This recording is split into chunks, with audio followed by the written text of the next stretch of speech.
اللہ کے نام سے شروع کرتا ہوں جو بڑا مہربان نہایت رحم کرنے والا ہے۔ تمام دیکھنے والے حضرات کو السلام علیکم۔ حضور اکرم صلی اللہ علیہ وآلہ وسلم کے حکم سے درختوں اور پتھروں کا مل جانا۔ ایک دن سفر کے موقع پر حضور اکرم صلی اللہ علیہ وآلہ وسلم نے حضرت اسامہ رضی اللہ تعالیٰ عنہ سے فرمایا کہ اے اسامہ، میرے استنجا کرنے کے قابل کوئی پردہ کی جگہ ہے؟ اسامہ رضی اللہ تعالیٰ عنہ نے عرض کیا، حضور صلی اللہ علیہ وآلہ وسلم، دور تک صحابہ کرام رضی اللہ تعالیٰ عنہ کا لشکر ٹھہرا ہوا ہے اور یہاں قریب میں کوئی جگہ جناب کے قابل پردہ نظر نہیں آتی۔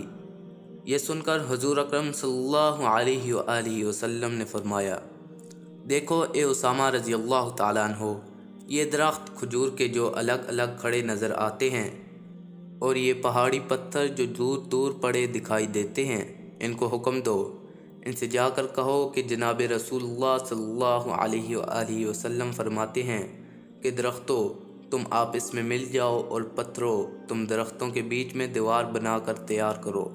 حضور اکرم صلی اللہ علیہ وآلہ وسلم تمہارے پیچھے استنجا فرمائیں گے۔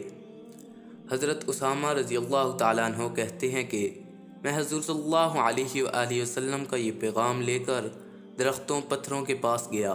حضور اکرم صلی اللہ علیہ وآلہ وسلم کا حکم سنتے ہی فوراً کھجوروں کے درخت آپس میں مل گئے اور درختوں کے درمیان جو جگہ خالی رہی تھی اس میں پتھروں نے جمع ہو کر دیوار بنائی۔ جب حضور اکرم صلی اللہ علیہ وآلہ وسلم استنجے سے فارغ ہوئے، فرمایا اسامہ ان سے کہو کہ یہ سب اپنی اپنی جگہ واپس ہو جائیں۔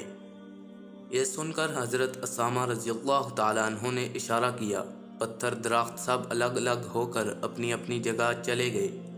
سبحان اللہ، الہی کیا تیرا احسان ہے، جہاں بھر کا حکم ساری دنیا بھر پر حکومت کرنے والے نبی کو ہم گناہ گاروں کا عاشق اور ہم خطا داروں کا شدائی بنایا۔